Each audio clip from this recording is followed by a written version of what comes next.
V180's word for today. Helping you live different every day. Therefore, as God's chosen ones, holy and dearly loved, put on compassion, kindness, humility, gentleness, and patience.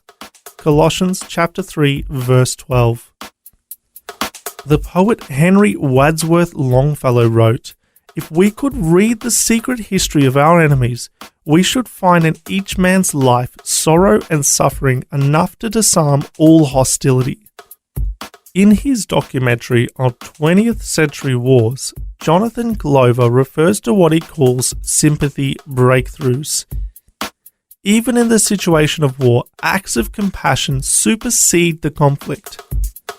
Most sympathy breakthroughs, according to Glover, are triggered by eye-to-eye contact, and that eye-to-eye contact displaces hand-to-hand combat. Have you ever had a sympathy breakthrough? If not, pray for one. It's a moment when your tendency to hate is overcome by your will to love.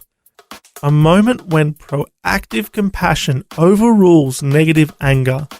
A moment when you're concerned more about someone else's pain than your own. Those are the moments when you discover what it really means to love God with all your heart. It's much simpler to act like a Christian than it is to react like one. Anyone can put on an act, but your reactions expose what's really in your heart. And if you love God with all your heart, you won't merely act like it. You will react like it. The Apostle Peter puts it this way: "Therefore, as God's chosen ones, holy and dearly loved, put on compassion, kindness, humility, gentleness, and patience, bearing with one another and forgiving one another if anyone has a grievance against another. Just as the Lord has forgiven you, so that you are also to forgive.